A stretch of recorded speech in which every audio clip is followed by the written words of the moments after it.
Et donc, cette évolution s'inscrit dans la dynamique du développement durable. Donc, la question du développement durable aussi ressurgit dans les accords économiques comme étant un principe transversal qui va concilier à la fois croissance économique, justice sociale et protection écologique.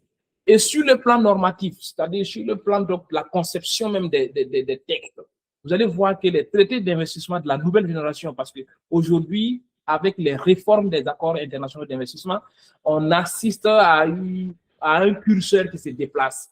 Les traités de l'ancienne génération qu'on appelle donc les traités classiques, qui ne voyaient que la protection de l'environnement comme étant les objectifs, aujourd'hui à une sorte de typologie nouvelle, donc qu'on appelle traité de la nouvelle génération. Ces traités de la nouvelle génération consacrent explicitement cette exigence de la protection de l'environnement, d'abord en l'insérant dans les préambules.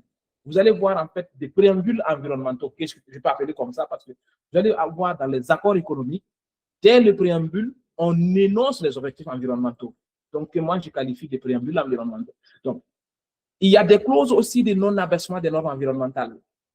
Bien que les préambules des traités énoncent clairement la protection de l'environnement comme une exigence fondamentale, dans le corps des textes des traités, vous allez voir en fait des dispositions.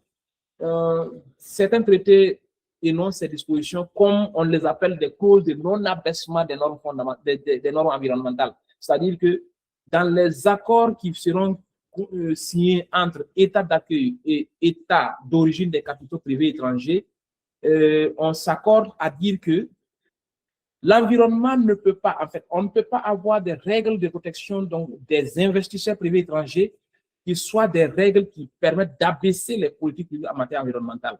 Donc, ce sont des règles de non-abaissement des normes environnementales. Il y a aussi, dans les accords généraux, il y a aujourd'hui presque tous les États sont partis à des accords généraux de commerce et qui traitent de l'investissement. Dans ces accords multilatéraux, il y a des exigences environnementales qui sont énoncées. Et ces dispositions de ces accords multilatéraux, souvent, donc, consacrent formellement, énoncent clairement le droit de réguler des États. Et dans ce droit de réguler, les États ont cet espace de politique publique, donc c'est le right to regulate, donc le droit de réglementer, intègre aussi la possibilité pour les États de définir et de concevoir des politiques publiques qui prennent en compte l'environnement. Et donc, les dispositions conventionnelles sur le droit de réguler constituent aussi des dispositions qui énoncent formellement l'environnement comme étant une donnée fondamentale qui doit se retrouver dans les accords économiques et qui imposent aux États des obligations de protéger l'environnement et qui imposent aux investisseurs aussi de garder à l'esprit que lorsqu'ils injectent des États dans les États en développement, ils doivent tenir compte des politiques publiques nationales des États d'accueil en matière environnementale. Donc, tous ces instruments traduisent la volonté des États d'accueil aujourd'hui de préserver ce qu'on appelle la capacité normative, que d'aucuns appellent la marge de manœuvre, donc la souveraineté économique, et d'affirmer que l'attractivité de l'investissement ne peut pas se construire au détriment de l'environnement. Donc, si on parcourt tous les accords qui sont, en tout cas les accords qui sont rendus publics aujourd'hui et qui se trouvent dans le site de la CNUSED, la Conférence des Nations Unies sur le développement, sur l'environnement et le développement, vous allez voir que ces accords contiennent tous, en tout cas pour ceux qui sont disponibles, des énoncés des dispositions environnementales.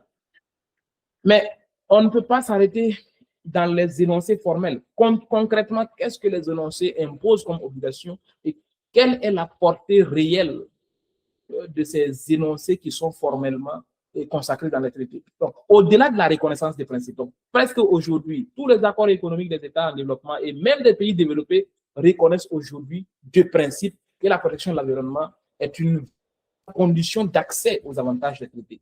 Donc, certains États, par exemple, qui sont des pays développés, qui sont des pays importateurs de capitaux, considèrent aujourd'hui que la protection de l'environnement, donc les questions environnementales, sont des conditions d'accès aux avantages que les traités confèrent aux investisseurs internationaux. Qu'est-ce que ça signifie?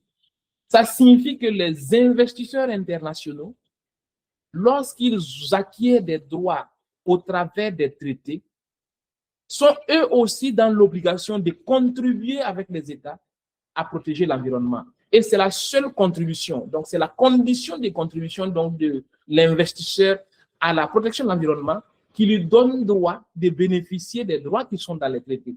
Et donc les investisseurs aujourd'hui sont de plus en plus tenus à respecter les législations environnementales nationales, à la fois nationales et étrangères ou en tout cas internationales, pour bénéficier, bien entendu, en contrepartie, des standards de protection comme ce qu'on appelle les traitements justes et équitables, la protection contre l'expropriation, la libre exploitation, ainsi de suite, les libres transferts, etc., etc. Donc, cette logique conditionnelle marque une rupture avec l'approche traditionnelle. Ce que je voudrais démontrer simplement, c'est que le monde d'aujourd'hui, la question environnementale est devenue aujourd'hui, dans les relations économiques internationales, une question fondamentale.